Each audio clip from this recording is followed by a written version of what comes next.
Hello, Medora viewers. I'm Appleboy, your local fruit-themed superhero. As the announcement said, Medora Entertainment will not be shown tonight.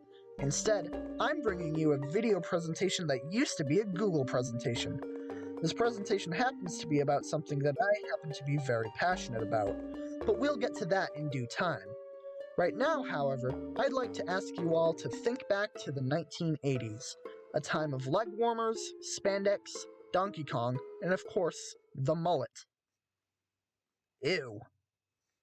You might be asking yourself, what's so special about the 1980s? The answer to that question is very simple. Absolutely nothing. No, I'm kidding. The 1980s were pretty awesome. But this video isn't about the 80s per se, but about something that was quite prevalent during this decade, as well as the decade immediately following it. What is that something, you ask? Well, dear viewers, that thing would be home video. VHS, Betamax, Laserdisc, you name it, it likely exists. Shove your hand between the couch cushions and I'm sure you'll find some obscure form of media. For example, Selectavision. Yeah, that existed. It was one of the first home video formats, might I add. You know, there's a good chance that many people watching right now might not know what I'm even talking about, what with streaming being so mainstream now. Essentially, it was streaming before streaming, and you had to buy all the movies and shows and episodes separately. Anyhow, lots of companies dove headfirst into the blossoming home video market, from 20th Century Fox to Orion Pictures. We're missing one pretty big name and one kind of medium name here, aren't we? That's right, the Walt Disney Company and MCA Universal Pictures were initially against the concept of home video. For one, the same reason, and two, not the same reason. They saw home video as a potential gateway into piracy, which is no party. And the second reason, which is exclusive to Disney, we'll get to later. Funnily enough, MCA would put out their own home video format, that being DiscoVision, which evolved into Laserdisc, leaving Disney as the odd mouse out. What was Disney supposed to do now? I'll tell you what they'd do. They'd team up with MCA to get a few select films onto DiscoVision, and they would create a new branch of the Walt Disney Company. What was that company branch? It was known as Walt Disney Home Video.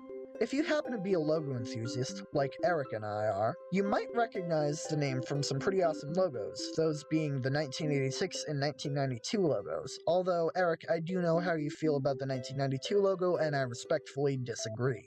Oops, getting a bit off topic. Sorry about that. Now, what was that reason I brought up earlier, that Disney was the sole owner of, I suppose? Well, let's get a little bit of context here. Back during the 1940s, Disney fell on some hard times due to the circumstances occurring during that decade, you know, World War II. So what they do? They put Snow White back into theaters. They continued to do this with a bunch of movies up until 2013, surprisingly enough, with the 3D conversion of The Little Mermaid being cancelled, except for one showing at the El Capitan Theater.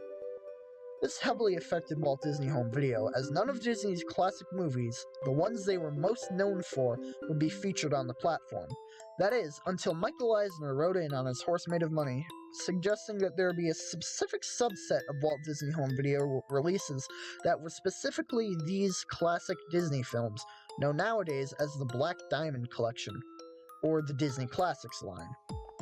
These films were Snow White, Pinocchio, Fantasia, Bambi, Cinderella, Peter Pan, Lady and the Tramp, Sleeping Beauty, 101 Dalmatians, The Sword and the Stone, The Jungle Book, The Aristocats, Robin Hood, The Rescuers, and The Fox and the Hound.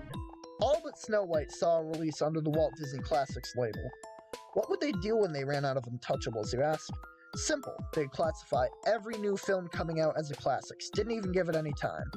Such as The Little Mermaid, Aladdin, Pocahontas, The Lion King, Beauty and the Beast, and for some strange reason, The Hunchback of Notre Dame. I don't like that one. But what would happen if they ran out of films to classify as, well, classics? Simple. Start over again, but replace the word classic with masterpiece. It was in the Walt Disney Masterpiece Collection that Snow White finally made its way onto home video, VHS only, as Betamax had fallen to the wayside by this point, 1996 or so.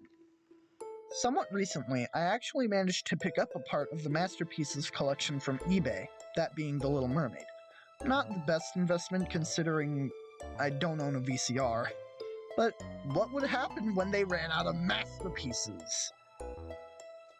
Well, you move over to a blossoming new home video format. DVDs. Bringing us Disney DVDs. This is where our story largely loops 4 times over, starting from the inception of the Classics collection, and then ends abruptly. On DVD, and partially VHS actually, we were treated to the Gold Classics collection. I've got a few releases from that, including Hercules and Mickey's Once Upon a Christmas, which they are still selling at Walmart, and Fun and Fancy Free.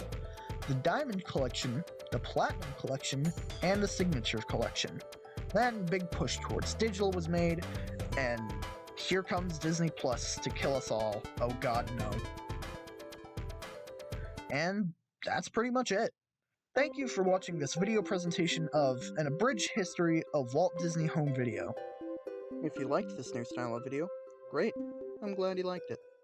If I ever do return, maybe I'll cover 20th Century Fox Home Video. But that's a story for a day that might not come. Again, thank you for watching, thank you Eric for letting me make this video, and I hope you all have a wonderful day.